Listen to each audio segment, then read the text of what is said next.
Voici, ils seront confondus, ils seront couverts de honte, tous ceux qui sont irrités contre toi. Ils seront réduits à rien, ils périront ceux qui disputent contre toi. Ésaïe 41, 11. En tant qu'être humain, nous sommes très craintifs, mais cependant nous devons affronter de sérieux obstacles durant notre marche chrétienne.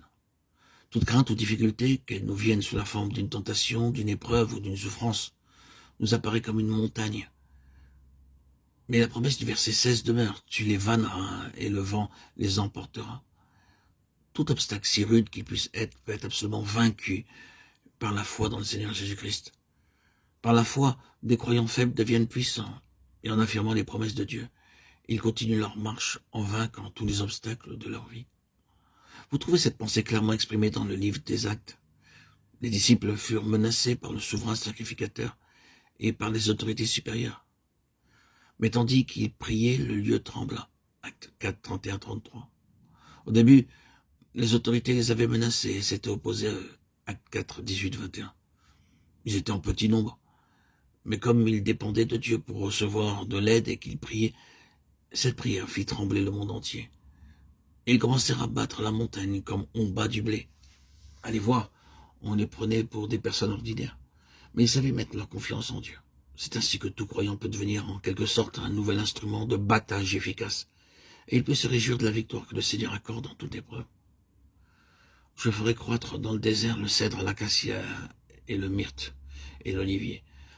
Je mettrai dans le lieu stérile le cyprès, le pin et le buis ensemble, afin qu'ils voient, qu'ils sachent, et qu'ils considèrent et qu'ils comprennent tous ensemble que la main de l'Éternel a fait cela, et que le Saint d'Israël l'a créé. Ésaïe 41, 19, 20. En tant que pécheurs, nous ne pouvons même pas produire des grâces toutes ordinaires. Nous sommes stériles et nous n'avons rien.